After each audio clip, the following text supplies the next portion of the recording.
रहीम। पाकिस्तान में इस वक्त जो पॉलिटिकली सबसे ज़्यादा अहम मसला है वो इलेक्शंस हैं, इंतखाबात हैं। आने वाले दिनों में यानी कि 2023 में ही नवंबर दिसंबर के वक्त में किसी वक्त में उम्मीद है कि इलेक्शंस हो जाएंगे, यानी कि इसी साल में होंगे। इलेक्शंस का वक्त भी पूरा हो गया, होने ही हैं। मुझे दो तीन बातें करनी हैं। एक तो ये कि पाकिस्तान में यूटिलिटी जो बिल्स हैं, इन्होंने जो पाकिस्तानी कौम की ऐसी की तैसी फेर दी है, जिससे कि किसी गांव की झोपड़ी में कच्चे मकान में रहने वाला बंदा हो, कराची के किसी फ्लैट में रहने वाला हो, या किसी बड़ी सोसाइटी में, बड़े बेंगलोर में जो लोग रह रहे हैं, जो अर्बन एरिया जहाँ कहीं पे भी है, वो जो बिल फेस कर रहे हैं, वो एक बिल ऐसा ज़ोरदार, हर पाकिस्तानी शहरी के मुंह पे एक ऐसा ज़ोरदार थप्पड़ है, इतना जन्नाटेदार थप्पड़ है कि वो कुछ सुझाई ही नहीं देता। सबके दिमाग साएं साएं कर रहे हैं। तो वो बिजली का बिल जो मैं मिसाल के तौर पे आपको अपनी अर्ज़ करता हूँ। मेरा जो बिजली का बिल है, वो मेरे घर में 3 पंखे हैं, 4-5 ट्यूबलाइट्स हैं, एक LED चलती है, और बस इस तरह की कोई एसी नहीं है, कोई ऐसी बड़ी चीज़ नहीं है। फ्रिज है एक। मैं इस्त्री किए हुए कपड़े आमतौर पे नहीं पहनता, लेकिन फिर भी घर में कुछ ना कुछ तो इस्त्री होता होगा। तो एवरेज जो हमारा बिल आया करता था, जो मतलब सही लगता था, मुनासिब सा, वो 1600-1700 रुपये का था। अब जो कंजम्पशन है वही है, लेकिन वो बतदरीज बढ़ते बढ़ते बढ़ते बढ़ते बढ़ते अब बिल की सूरत हाल ये है कि जो बिल है वो एवरेज 16 से 17 हज़ार रुपये मेरे बिल आता है। कई दफ़ा मैं सोचता हूँ मैं आटा लेके आऊँ या मैं बिल जमा कराऊँ। तो यही हाल लोगों का है। इसी तरह गैस के बिल्स में इतना बेतहाशा इजाफा किया है इन्होंने कि मेरा बिल जो 350, 400, 500 इससे के अंदर अंदर ही आता था, अब वो बिल अराउंड कोई 1800 से 2000 रुपये के दरमियान में आता है, जो कि मतलब कुछ। और ये आजकल की, जबकि हम गीज़र नहीं चल रहा और इस तरह की और कोई जो भी एप्लियंसेस होती हैं जो गैस से चलने वाली हैं, वो नहीं चल रही। आप ज़रा अंदाज़ा कीजिए कि हम पाकिस्तानियों का क्या जुर्म है। ये जुर्म है कि हमने 1947 में 2 कौमी नज़रिए की बुनियाद पे ये चाहा था कि पाकिस्तान एक इस्लामी रियासत हो और वो अलहदा हो, और हम पाकिस्तान का मतलब क्या, ला इलाहा इल्लल्लाह मुहम्मदुर रसूलुल्लाह। ये हमारा जुर्म है।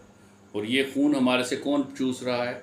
ये हमारे ही इदारे हम आवाम का खून चूस रहे हैं।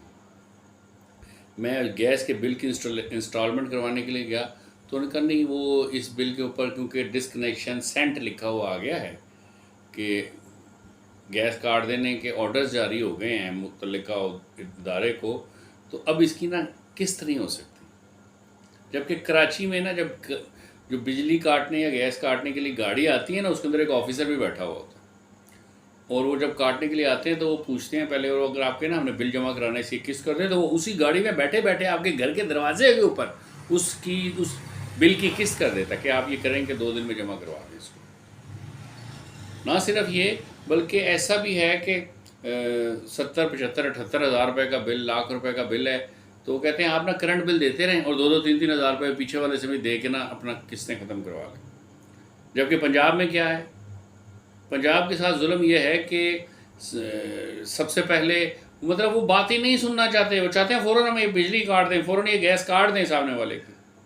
आप सोच सकते हैं कैसे गुजारा हो सकता है किसी बंदे का गैस के बगैर, बिजली के बगैर। तो हमारे यहाँ पे जो गैस, बिजली, पानी के जो बिल हैं, ये तो यूँ समझे एक बंदा लाख रुपया कमाता है तो उसका 60 हज़ार रुपये उसमें चला गया, तो फिर पीछे ट्रांसपोर्टेशन अलहदा है, बाकी है, उसके घर की बजटिंग कैसे मुमकिन है? बच्चों की फ़ीसें हैं, बीमारी है, खुशी है, गम, किसी की शादी, किसी का खतना, किसी की मंगनी, ये सब भी बीच में ही है अभी। तो बड़े से बड़े समझदार और बड़े ताकतवर और बड़े मेहनत करने वाले लोगों के लिए भी मुमकिन नहीं है कि वो ज़िंदा रह सकें और सर्वाइव कर सकें। तो क्या ये बिल किसी तरीके से रिड्यूस हो सकते हैं? क्या ये दोबारा अपनी पुरानी कीमत पे आ सकते हैं? क्या हम हर बात का मुजरम जो है MIF को करार देंगे? क्या हमारे यहाँ पे कोई थिंक टैंक, कोई ऐसी स्ट्रेटेजी है, कोई ऐसे लोग बैठे हैं जो सर जोड़ के बैठे हैं, वो ये चाह रहे हों कि किसी तरीके हम कोई ऐसा काम करें जिसकी वजह से हमारी बिजली की प्राइस नीचे आ जाए? कोई है तो सामने आए, और ऐसा कोई भी नहीं है। तो ये क्या, फ़र्ज़ करें आज 16,000 रुपये बिल आ रहा है मेरा बिजली का, मैं दे रहा हूँ, लेकिन अगर ये बिल मेरा महीने का 40-50 हज़ार रुपये आने लग जाएगा तो मैं फिर क्या करूँगा? मैं तो या फिर अपने आप को पेट्रोल डाल के आग लगा लूँगा, या फिर जो मेरा बिजली काटने वाला आएगा उसके ऊपर पेट्रोल डाल के उसको आग लगा दूँगा, क्योंकि मर तो फिर भी मैंने जाना है। तो कोई तो ऐसी लिमिट होगी ना जहाँ पे जाके वहाँ बिल जमा नहीं करा सकेगी। सोचें तब क्या होगा। और आप ऐसा लगता है कि वो लिमिट कोई 2 साल के बाद आएगी, वो शायद अगले 6 महीने में आ जाएगी। आप डिफ़ॉल्ट तो नहीं करेंगे, लेकिन आप अखलाकी तौर पे और रूहानी तौर पे डिफ़ॉल्ट कर चुके होंगे, जिसके किनारे पे आप खड़े हैं। और ऐसा कोई इदारा नहीं है जहाँ से आप अपनी बुक सीधी करवाने के लिए और उसके सामने बुक्स पेश करने के लिए इधर उधर से उधार की रूहानियत और उधार की अखलाक लेके तो आप बुक पे पेश कर सकें, जनाब ये देखिए हम 33 नंबर के साथ पास हैं। ऐसी कोई चीज़ नहीं है हमारे पास। तो आने वाले इंतखाबात में जो किरदार हमारे बिजली के बिलों ने अदा करना है, जिसकी वजह से जो गैज़ व गज़ब का इजहार अवाम करेंगे और उसके नतीजे में जिस किस्म के लोग सामने आएंगे, वो लोग वो नहीं होंगे जो इस वक्त हुकूमत में बैठे हुए हैं और ये सोचते हैं कि सब रावी चैन ही चैन लिख रहा है और हमने बहुत बड़े कारनामे सर अंजाम दे दिए। एक मुल्क जिसकी पूरी की पूरी बुनियादी इंपोर्ट के ऊपर है, हर चीज़ इंपोर्ट, एक सर्किट ब्रेकर होता है छोटा सा, आज तक पाकिस्तान में कोई सर्किट ब्रेकर नहीं बना सका। हम कोई चीज़ खुद से मैन्युफैक्चर ही नहीं करना चाहते। बाहर एक्सपोर्ट तो तब करेंगे ना जब अपने लिए बनाएंगे, हम अपने लिए नहीं बना सकते। हम चाहते हर चीज़ इंपोर्ट ही हो जाए बस हमारे पास। तो हमने ऐसी सोच ही पैदा नहीं की। और अगर आप कोई चीज़ सर्किट ब्रेकर बना भी लेंगे, आप उसकी मार्केट कैसे पैदा करेंगे? हमारे यहाँ पे तो जो एक नफसियाती तौर पे एक इक्विटी बनी हुई है, माइनस इक्विटी बनी हुई है, वो ये है कि पाकि लोकल चीज़ वो तो कभी ठीक हो ही नहीं सकती। हमें तो इम्पोर्टेड चीज़ चाहिए जो दयानतदारी से बनी हो, यहाँ पर दयानतदारी से कोई चीज़ बना ही नहीं सकता। बिजली के बिलों के ऊपर मातम किया जाए, अपने मुंह को नोचा जाए, अपने सर के बालों को नोचा जाए, अपने सर पे मट्टी डाली जाए, अपने सर के ऊपर ज़ोर ज़ोर से थप्पड़ मारे जाएं, तो भी कम है। और ये भी कोई हल और सलूशन नहीं है।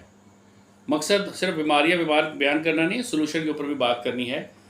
तो क्या थोड़ी देर के लिए तसव्वुर करेंगे कि पाकिस्तान में एक ज़बीउल्लाह सिद्दीक बलगन की एक पाकिस्तान की सियासी जमातों के नाम से किताब है, जिसमें सारी सियासी जमातों की तारीख़, चैप्टर वाइज तारीख़ और उनके कारनामे, उनका नज़रिया और उनके ऊपर तनकीदी जायज़ा भी पेश किया। बड़ी आला किस्म की किताब है। ज़बीउल्लाह सिद्दीक बलगन ने ऐसे ऐसे मौज़ूआत पे किताब लिखी हैं कि मौजू ही टाइटल ही देख के बंदा परेशान हो जाता है कि यार इस पर भी आप किताब लिख सकता है कोई। जिनमें से मुझे जिसने बहुत ज़्यादा मुतासर किया उनकी किताब ने, वो पाकिस्तान में अंदरूनी और बैरूनी मदाखलतें के नाम से उनकी किताब है, जो कि बड़े बड़े दानिश्वरों के लिए बड़ी हैरानकुन किताब है। तो हमारे यहाँ पे कोई ऐसी सियासत, मैंने सब की तारीख़ पढ़ी है, मैंने बाकायदा बाज़ाब्ता इनके मंशूर, इनके कॉन्स्टिट्यूशंस, इनके अवामी राब्ते की मुहिम और फलाना टिकना, ये सारा कुछ मेरी नज़र से गुजरा, कुछ भी छुपा हुआ नहीं है। वो तमाम जमातें जो इलेक्शन कमीशन में रजिस्टर्ड हैं, सियासी जमातें, उन सब की तारीख से मैं वाकिफ़ हूँ। क्या कोई एक भी ऐसी जमात है कि जिसकी जो इस दफ़ा इलेक्शन लड़ेगी तो अपने मंशूर में 2 अहम तरीन नकात पेश करे? एक तो ये कि हम किसी भी तरीके से पाकिस्तान को सूदी मालियाती निज़ाम के चुंगल से निजात दिलवाएंगे और उसके लिए कोई प्रोग्राम पेश करें, प्रैक्टिकल हो, जिसकी प्रैक्टिकलिटी हो, जो प्रैक्टिकेबल हो, एक। और दूसरा ये कि पाकिस्तान के ऊपर, पाकिस्तान के हर शोबे में उस 1947 से पहले से लेकर आज के दिन तक जो है वो कादियानियों का कब्ज़ा है, और सारी ताकत के जो सरचश्मे हैं और जो हुक्मरान हैं और जो हुकूमत की रियासत की बागडोर है, वो हर हवाले से और हर जाविये से और हर शोबे में कादियानियों के पास है। इससे हम इसको निजात दिलाएंगे, इस मुल्क को। तो ये वो दो पॉइंट असल में हम रियासत पाकिस्तान के इश्यूज ही दो हैं। एक सूदी मालियाती निज़ाम जिसके तहत हम 150 अरब डॉलर से ज़्यादा के मकरूज़ हैं, अंदरूनी बैरूनी तौर पर और अंदरूनी तौर पर उससे ज़्यादा 28,100 अरब रुपए के हम मकरूज़ हैं अपने अंदरूनी बैंकों से। तो ये कोई ऐसी कोई आम सी बात नहीं है।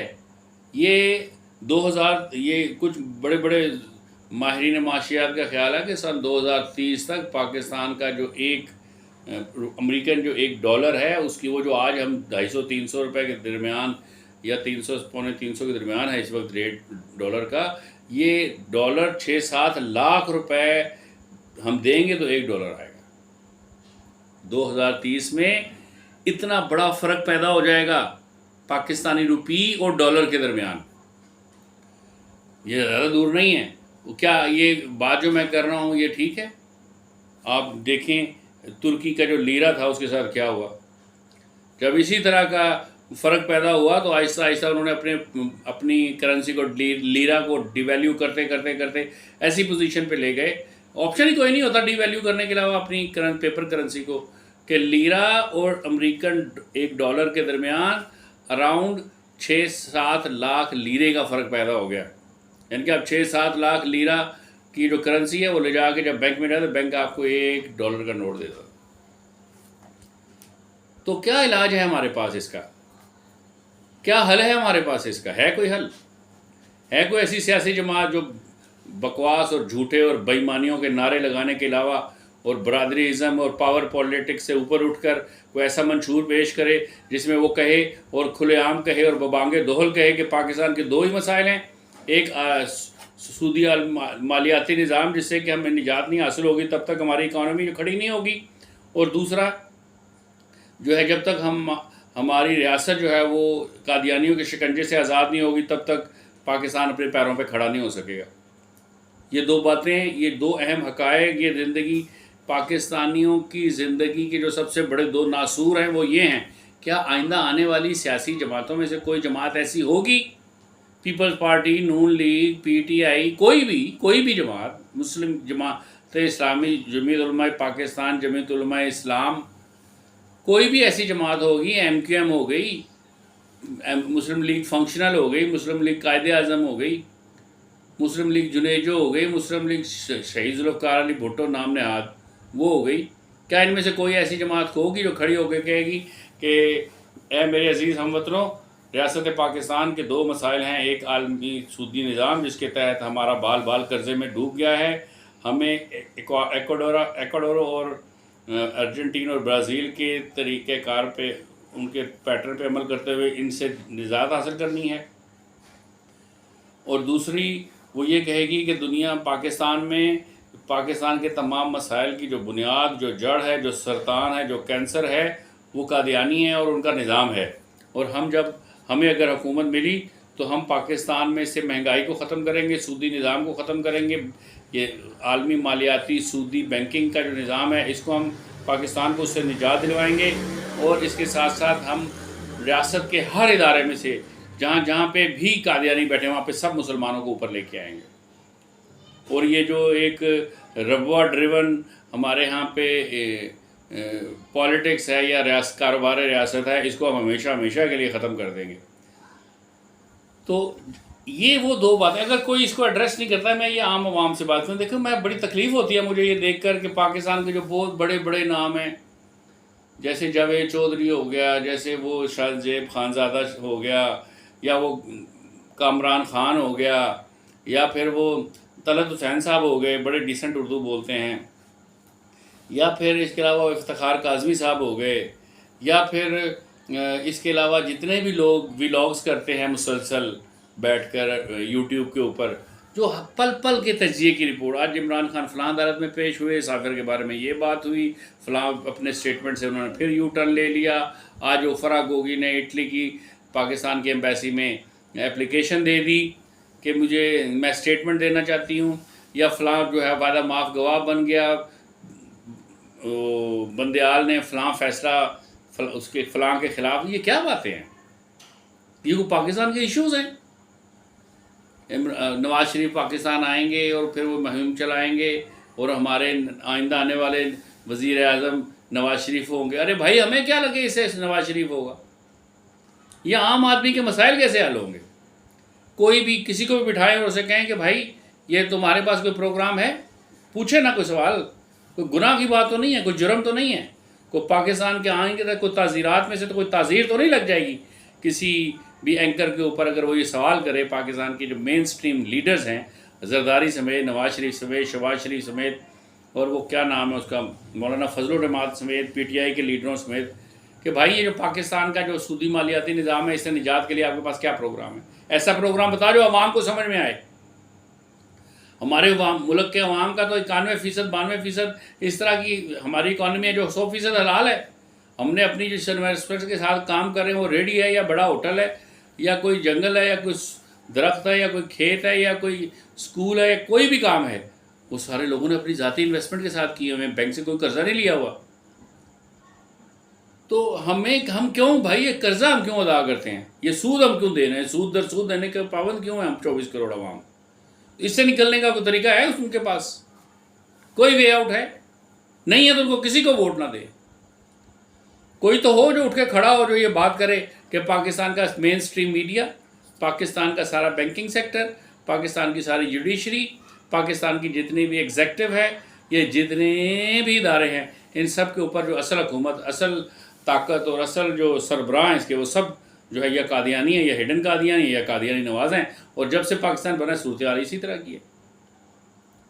तो हम इनसे किस दिन निजात हासिल करेंगे? तो जब तक पाकिस्तानियों को इन दो नासूरों से निजात हासिल नहीं होगी, पाकिस्तान की हालत बद से बदतर होती चली जाएगी। और ये नहीं है कि हम सर्वाइव कर सकेंगे, सर्वाइव नहीं कर सकेंगे। मुझे अच्छी तरह याद है 4 आने की रोटी होती थी, वो पेट भर जाता था उसको खा के। अब वो रोटी 25 रुपए की है। एक ऐसा वक्त था किसी के पास कुछ नहीं था तो 8 आने की रुपए की 2 रोटी लेता था, पानी से खाता था तो पेट भर जाता था उसका। अब क्या ऐसा मुमकिन है? और फिर रोटी की क्वालिटी भी आप देखें कैसा, को शायद पाकिस्तान में एक तंदूर भी ऐसा नहीं है जो क्वालिटी के आटे की रोटी लगाते। पाकिस्तान में जितने भी तंदूर हैं, जितने भी नान भाई हैं, ये सब बेईमान हैं। ये सब घटिया क्वालिटी का आटा इस्तेमाल करते हैं, जिसकी वजह से बहुत सारी जो बीमारियों का बायस हैं। हम मजबूर हैं, क्या करें? हम जाते हैं, कहते हैं रोटी, वो शॉपर में डाल के रोटी दे देते हैं। आटा उसकी मर्जी का है। आटा तो आवाम की मर्जी का है ही नहीं। सही गंदम का आटा तो मिलता ही नहीं है तंदूर के ऊपर, किसी के पास भी चले जाएं आप। ये एक अलग माफिया है। तो गुजारिश ये है कि ये जो भी हमें करंट सिचुएशन के ऊपर हर 2 घंटे के बाद दाऊद पोता वाला भी एक वीलॉग उतार देता है, अफ्तार काज़मी साहब भी बाज नहीं आते, उधर से जुनैरा माहम्स भी नहीं देर लगाती, उधर से जावेद चौधरी साहब की समझते हैं मेरे पे भी फ़र्ज़ है कि मैं इसके ऊपर काम करूं। तो ये लोग फ़ौरन तलत साहब भी और भी बहुत सारे लोग हैं तो इसके ऊपर मुख्तलिफ। अभी मोहित पीरज़ादा ने कॉमन हाउस के सामने, हाउस ऑफ कॉमन के सामने क्या स्टेटमेंट दी। अरे इससे क्या, ये रेलेवेंट नहीं है भाई पाकिस्तान के मसाइल के साथ। आप पाकिस्तान के इर्रेलेवेंट मसाइल को, नॉन इश्यूज़ को इशू बना के पेश करके इलेक्शंस लड़ते हैं, और फिर उसके बाद जब आप हुकूमत में आते हैं तो मज़ीद आप उसी अवाम का जिसने आपको वोट डाले होते हैं उसका खून चूसते हैं। तो लोग मुझे कहते हैं आपका व्लॉग लंबा हो जाता है। 2 बातें हैं भाई, एक जिसके पास कंटेंट ज़्यादा होगा वो ज़्यादा बोलेगा, और दूसरी बात हमारी जो वीडियोस हैं, जो गुफ्तगू है, ये बेसिकली जहन साजी के लिए, ये कोई इन्फॉर्मेशन देने के लिए नहीं है, ये जहनी तरबियत के लिए है, ये आइडिया देने के लिए है, ये एक नज़रिया देने के लिए है, ये तब्दीली लाने के लिए, इनकलाब बर्पा करने के लिए, बल्कि सही लफ्ज़ ये है कि बातनी, रूहानी, माशी और जिस्मानी इस्लाह बर्पा करने के लिए सोच को तब्दील करने की एक संजीदा कोशिश है। तो जब मसाइल किसी कौम की ज़िंदगी और मौत से ताल्लुक़ रखते हों तो वो फिर शॉर्ट्स में हल नहीं होते, वो 2-2 मिनट की वीडियोस में हल नहीं होते, उसके ऊपर बात करनी पड़ती है। अगर आपने डॉक्टर अली शरीयती को लिमिट कर दिया होता ना कि यार आप 5 मिनट से ज़्यादा तकरीर नहीं कर सकते, तो वो ईरान के अंदर इनकलाब ना ला पाते। डॉक्टर अली शरीयती को इजाज़त थी ना बात करने की, जितनी लंबी बात करना है, उनके पास कंटेंट था, वो बोले, उन्होंने चेंज कर दिया, उन्होंने इनकलाब ले आए। आज तो हमें पता नहीं है डॉक्टर अली शरीयती की 2 4 5 किताबें वो भी किसी किसी ने देखी होंगी। जो उन्होंने मूवमेंट बर्पा की थी उसके बारे में तो कुछ जानता ही नहीं है। तो मेरी गुफ्तगू से, मेरी बात करने से, मेरे सोच को इंट्रिग करने से, किसी के अंदर ख्यालात की आग को भड़काने से, और उसको ये लगे कि ये पॉजिटिव बात कर रहे हैं कोई और ये सही बात कर रहे हैं, ये असल हकीकी मसला है पाकिस्तान के मसाइल का, और वो उसके ऊपर स्टैंड ले ले खड़ा हो जाए तो काम तो काफ़ी हो जाता है ना। तो इसलिए ये सबके लिए नहीं है। वो लोग जो यूट्यूब के ऊपर फ़न चाहते हैं, फ़न देखना चाहते हैं, मज़े करना चाहते हैं, ये मज़ा करने वाले कामों में से काम नहीं है।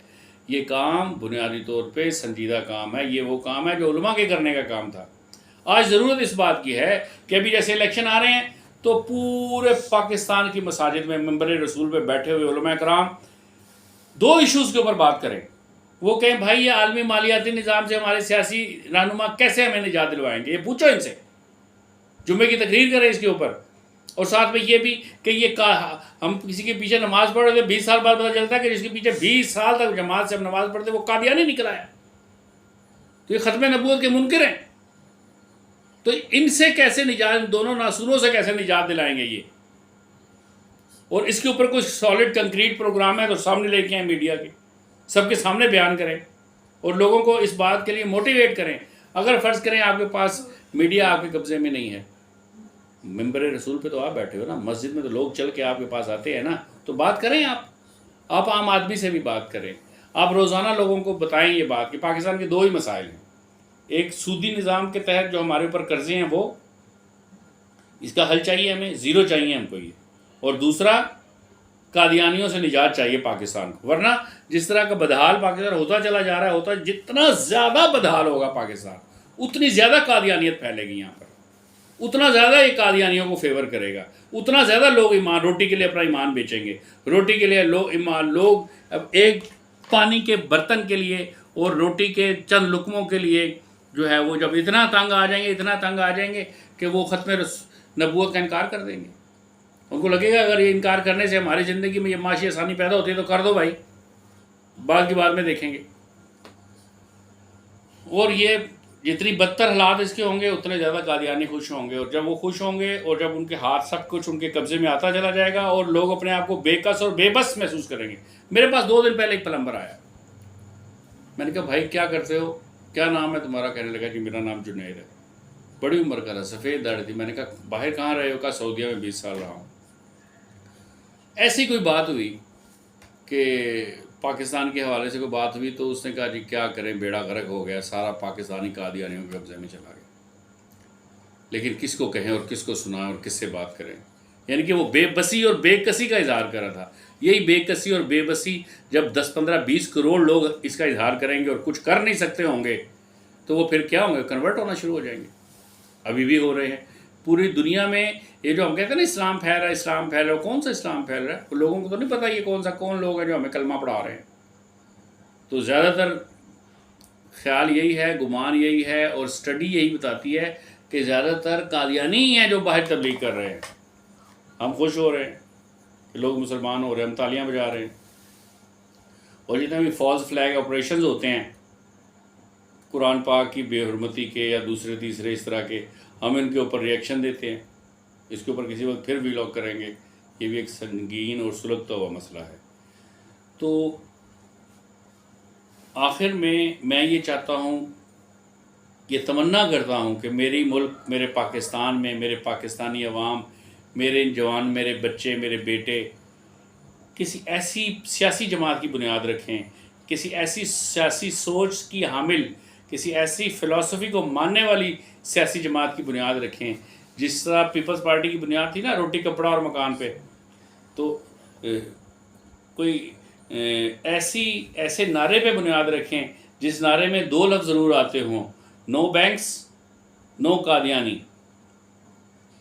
ठीक है, ये उनका बुनियादी नारा हो।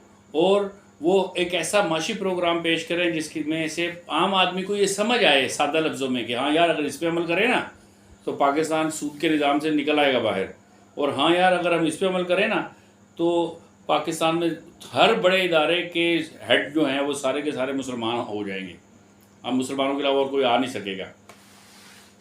तो वो उनको समझ में आए, लोगों को वो बताएं कि असल मसाइल ये हैं, कोई ऐसा मुखलिस ग्रोह पैदा हो, ऐसे लोग इकट्ठे हों, कोई ऐसा प्लेटफार्म बने जिसके ऊपर ये बात डिस्कस हो, इसके ऊपर गौर फिक्र किया जाए, सर जोड़ा जाए, शोर मचाया जाए, प्रेशर डेवलप किया जाए, हमारे मेन स्ट्रीम सियासतदानों से ये पूछा जाए कि जब तुम लोगों को सब कुछ पता है, सारा कुछ आता है करना, तो ये करना क्यों नहीं आता?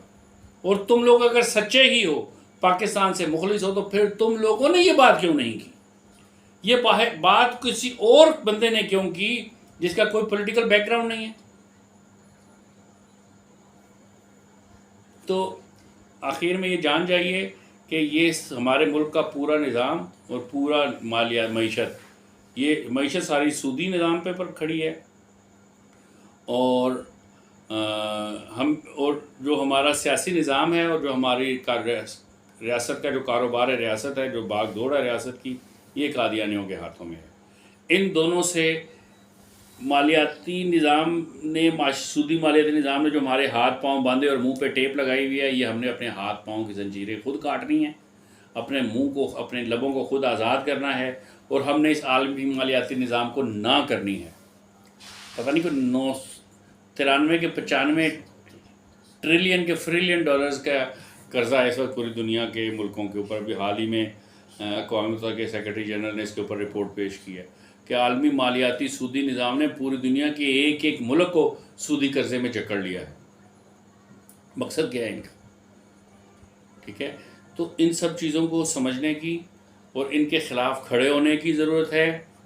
आप अपने बिजली के बिल के ख़िलाफ़ खड़ा होना चाहते हैं, आप अपने गैस के बिल के ख़िलाफ़ खड़ा होना चाहते हैं, आप पानी के बिल के ख़िलाफ़ खड़ा होना चाहते हैं, पेट्रोल की बढ़ती हुई कीमतों के ख़िलाफ़ खड़े होना चाहते हैं, पाकिस्तान में पेपर करेंसी ने जो तबाही मचाई है इसके ख़िलाफ़ खड़ा होना चाहते हैं, तो अगर आपने ये सिर्फ खड़े हो गए ना, आप अगर पाकिस्तान में 1500-2000 लोग भी खड़े हो गए, उन्होंने एजिटेशन किया, तो उसका नतीजा ये होगा कि वाशिंगटन वाइट हाउस के पिलर भी हिलेंगे उसकी वजह से, क्योंकि अमेरिका भी इस वक्त बहुत बुरे तरीके से कर्जे की दलदल में फंसा हुआ है। तो इसमें से किस तरह निजात हासिल होगी लोगों को? यही पॉलिटिकल सोच को चेंज करने की वजह से होगी, नई पॉलिटिकल सोच सामने लाने की वजह से होगी। वोट को इज़्ज़त दो, या रानी बेनज़ीर जो है उसको कत्ल कर दिया गया, शहीद हो गई वो, या कोई सियासी मौलाना मौदूदी का जो इस्लामी रियासती निज़ाम के तहत इस्लाम यहाँ पे लाने का जो प्रोग्राम है, ये वाले नज़रिए, इनके अंदर कोई हस्ती, कोई ताकत, कोई रस, कोई नेक्टर बाकी नहीं रहा, क्योंकि ये रियलिटी बेस्ड इशू नहीं है हमारे। तो जो हमारे जो असल हकायक हैं, जो हमारे असल मसाइल हैं, अब ये कोई कहे कि हमारे पास बहुत मसाइल है, सो व्हाट यार, मसाइल हैं तो खा तो कोई और रहा है, लेके तो कोई और जा रहा है, हमारे अवाम को तो कुछ भी नहीं मिल रहा ना। हमारे यहाँ पे तो आज तक हम पानी का पीने का साफ़ पानी मुहैया नहीं कर सके इंडिया में, इधर सिंध में, कराची में। हमने किया क्या है? ठीक है, सारे का सारा निज़ाम वडेरों के हाथों में है, सारे का सारा निज़ाम जागीरदारों के हाथों में है। यहाँ पे आज तक कभी भी पाकिस्तान में कोई भी, किसी ने भी पिछले 75 साल में जो है वो एग्रीकल्चर रिफॉर्म्स नहीं लेके आ सका, ज़राई इस्लाहात यहाँ पे नहीं कर सका, इन्फोर्स नहीं कर सका, जबकि कांग्रेस ने भारत बनने के साथ ही वहाँ पे सारे वडेरों को, सारे ज़मींदारों को ख़त्म कर दिया, और वहाँ पे एग्रीकल्चरल रिफॉर्म्स आ गई। वहाँ पे ऐसा कोई लैंडलॉर्ड है ही नहीं जिसके पास 10, 20, 50 हज़ार लाख एकड़ ज़मीन हो। तो हमसे तो बहुत ज़्यादा बेहतर तरक्की कर गए ना यार वो लोग। तो हमें क्या, उनको सींग उगे हुए हैं, हमारे पास वो सलाहियत नहीं है कि हम भी ये सब कर सकें। आम आदमी नहीं है। आम आदमी बात करे, आम आदमी ये जान जाए कि उसके दो ही मसाइल हैं, एक मसला सूदी मालियाती निज़ाम है और दूसरे कादियानी है। जब आप इन दोनों को माइनस कर देंगे, आपके यहाँ पे एक निज़ाम तालीम भी हो जाएगा, आपके यहाँ पे इससे महंगाई भी ख़त्म हो जाएगी, आपके यहाँ पे भी अमन भी होगा, आपके यहाँ आपकी मईशत भी बेहतर होगी, आपके यहाँ पे हम मैन्युफैक्चरर भी बन जाएंगे, अपनी ज़रूरतें भी पूरी करेंगे, एक्सपोर्ट भी करेंगे। लेकिन ये कब होगा? कश्मीर का मसला भी हल हो जाएगा, अफ़गानिस्तान के साथ भी हमारे टाइज़ हल हो जाएंगे, ईरान के साथ भी हल हो जाएंगे, इंडिया के साथ भी हल हो जाए, क्योंकि ये ऐसा हकीकत में ये मसाइल इस तरह एग्जिस्ट नहीं करते जिस तरीके से ये दो मसाइल एग्जिस्ट करते हैं, जिनमें से एक मैं बार बार जहन नशीन करवाने की दिमाग में सीमेंटेड करवाने के लिए बार बार दोहरा रहा हूँ। एक, पाकिस्तान में सूदी मालियाती निज़ाम और उसकी बुनियाद पे जो हम पे कर्ज़े हैं, इन सब को ख़त्म करना। स्टेट बैंक में हमने जो 2 फ्लोर IMF के लोगों को दिए हैं, इनमें से सबको कान से पकड़ के बाहर निकालना कि दफ़ा हो जाए यहाँ से, कोई पैसा वैसा नहीं है, कोई कर्जा नहीं है, कोई सूद नहीं है, हम देते ही नहीं है सूद, तुमने जो गोली चलानी, जो हल चलाने चला लो। दूसरा, पाकिस्तान में इस तरह की पॉलिटिकल तब्दीली आए कि जिस पॉलिटिकल तब्दीली के नतीजे में पाकिस्तान के सरबराह का हमें यकीन हो कि हमारा सदर जो है वो पाक मुसलमान है, हमें यकीन हो कि हमारा वज़ीर आज़म मुसलमान है, हमें यकीन हो कि हमारे तमाम फौज समेत तमाम इदारों की जो लीडरशिप है वो सब मुसलमान हैं, इनमें कादियानी कोई भी नहीं है। तो जब मुसलमान ऊपर आएंगे तो वो मुसलमानों के मसाइल को हल करेंगे ना। यहाँ की 97% के करीब आबादी अगर मुसलमान है भी तो सो व्हाट, वो जिनके ऊपर जो हुकूमत कर रहे हैं वो तो पाकिस्तान की आबादी का आधा % भी नहीं है, जो कि मालिक हैं सारे के सारे के। तो दुआएं तो हमने अल्लाह से बहुत कर ली हैं, अब हमें भी तो कुछ करना है कि नहीं करना। तो करने की बात यह है कि इस दफ़ा के इलेक्शन को डू एंड डाई वाले इलेक्शन बनाए जाएं। इस दफ़ा के इलेक्शंस में ऐसे सवालात तो उठाए जाएं, मीडिया के ऊपर ऐसे सवालात तो उठाए जाएं, ऐसे प्रेशर ग्रुप्स तो बने, ऐसी तकारीर तो हों, ऐसी मसाजिद में तकारीर तो हों कि जिसमें लोगों को, अवाम को ये तो बताएं हमारे मजहबी रहनुमा कि पाकिस्तान के मसाइल 2 ही हैं, और हम कहें कि भाई आप अपनी हर वो पार्टी ये चाहती है कि हम हुकूमत बनाएं, वो चाहती है कि हम इलेक्शन जीतें, इंतखाबात में हमको कामयाबी हासिल हो। तो जब तक हम 2 इशूज़ को एड्रेस नहीं करेंगे दयानतदारी से, एक, सूदी निज़ाम से हम कैसे निकलेंगे बाहर, दूसरा, कादियानियों ने जिस तरीके से जो ऑक्टोपस की तरह पूरे पाकिस्तान के ऊपर इन्होंने कब्ज़ा किया हुआ, जमाया हुआ, इससे इसको किस तरह निजात दिलाई जाएगी। जब तक कोई भी अपने मंशूर में ये 2 पॉइंट शामिल ना करे, उसके ऊपर ज़रूरत नहीं, उसको वोट देने की ज़रूरत ही नहीं है। वोट डाला ही नहीं जी किसी को। मेरे अब्बू कहा करते थे एजिटेशन का एक तरीका तो ये है ना कि सब रोडों पे निकल आओ, सड़कों पे, और एहतजाज करो, और एक एजिटेशन का तरीका ये, रोड बाहर निकलो ही नहीं, एकदम सन्नाटा कर दो, घर के अंदर बैठ जाओ, बाहर आओ ही नहीं, और एजिटेशन करो इस तरीके से। और इस एजिटेशन का देखो क्या इफेक्ट आता है, आप सब अपने अपने घरों में महफूज भी होंगे और एजिटेशन भी हो रहा होगा। इंसान मूवमेंट करता है, इंसान जब चलता है तो पहिया घूमता है गाड़ी का, इंसान साकत हो जाए, दुनिया में हर चीज़ साकत हो जाती है। पाकिस्तान इसलिए नहीं बना था कि इलेक्शन लोग खेलते रहें। पाकिस्तान हमने इसलिए नहीं बनाया था कि पाकिस्तान में चंद सियासी जमातें, फिर उनके अंडे बच्चे बाहर जो आएँ वही हमारे लीडर रहेंगे। पाकिस्तान हमने इसलिए नहीं बनाया था कि एक वक्त ऐसा आए कि IMF जो है हमसे हमारा न्यूक्लियर प्रोग्राम भी ले ले, और फिर बाद में शहर और सूबा करके वो भी हमसे कर्ज़े में सूद में वसूल कर ले, और फिर उसके बाद भी हमने कुछ ना कुछ देना हो, और उसको 24-25 करोड़ लेबर मिल जाए जो कि कमाए, मेहनत करे, जो भी कुछ कमाए और सब IMF के पैरों में रख दे। ऐसी ज़िंदगी गुजारनी है तो डालो फिर इन्हीं को वोट, फिर ना डिमांड करो ऐसे किसी मंशूर की। और अगर खुददार हो, अगर ये समझते हो कि पाकिस्तान वाकई एक नेशन है, पाकिस्तान दुनिया के नक्शे के ऊपर एक हमेशा के लिए ना मिटने वाली एक रियासत है, तो फिर उसकी बका के लिए, उसके सर्वाइवल के लिए, सर उठा के ज़िंदा रहने के लिए ज़रूरी है कि खड़े हो जाओ और डिमांड करो कि हर पॉलिटिकल पार्टी जो ये समझती है कि वो पाकिस्तान के साथ वफादार है, पाकिस्तान के आइन के साथ वफादार है, नज़रिया पाकिस्तान के साथ वफादार है, 2 कौमी नज़रिए के साथ वफादार है, उस ख़त्म नबूवत के साथ वफादार है, और हुज़ूर नबी करीम सल्लल्लाहु अलैहि वसल्लम को इस दुनिया के, इस कायनात में आखिरी नबी पे होने पे यकीन रखता है, ख़त्म नबूवत के ऊपर उसका यकीन है। और सूदी निज़ाम अल्लाह के बनाए हुए निज़ाम के ख़िलाफ़ अल्लाह का ऐलान जंग है वो शख्स जो सूदी निज़ाम की तरफ खड़ा है, और इस सूदी निज़ाम से निजात हासिल, ये इसका पाकिस्तान इस्लाम से कोई ताल्लुक़ नहीं है, तो पाकिस्तान और पाकिस्तानियों से भी कोई ताल्लुक़ नहीं है। हम वो हर रोटी का लुकमा जो खाना चाहते हैं वो सूद से पाक चाहिए हमको, हमें अपना थाना, अपनी अदालत, अपना स्कूल, अपनी फ़ौज, अपना एग्जेक्टिव, ये सब हमें, हमारा बल्दियाती निज़ाम, ये सब कादियानियों से पाक चाहिए। हमें पाकिस्तान का क्या मतलब है कि इसमें दो चीज़ें ना हो, एक इसमें कादियानी ना हो और दूसरा इसमें सूदी मालियाती निज़ाम ना हो, सूद ना हो। तो जो कोई भी ये चाहता है कि वो ये साबित करे कि वो वाकई सच्चा पाकिस्तानी और सच्चा मुसलमान है, तो उस सियासी जमात को अपने इस दफ़ा के 2023 के इलेक्शन में और उसके मंशूर में ये दोनों पॉइंट्स जो है वो लेके आने चाहिए, लेके आने पड़ेंगे। बसूरत दीगर नतायज कुछ भी नहीं निकलेंगे। जो आज हम जिस 2023 में जिस तरह 2123 में भी हमारे हालात इसी तरह के ही होंगे अगर हम ये वाली दो तब्दीलियाँ नहीं लेके आएंगे। अल्लाह सुब्हानहू तआला ऐसे जवान पैदा करे, ऐसे जहन पैदा करे, ऐसे तड़पती हुई रूहें पैदा करे, ऐसे बेचैन लोग पैदा करे जो इस्लाम के लिए और पाकिस्तान के लिए अपनी बकाया जितनी भी ज़िंदगियाँ हैं इनको वक्फ़ करने के लिए तैयार हों, इसकी तबलीग करने के लिए तैयार हों और पाकिस्तान का मुकद्दर बदलने के लिए तैयार हों और दुनिया का नक्शा बदलने के लिए तैयार हों। वमा अलैना इल्लल बलाग।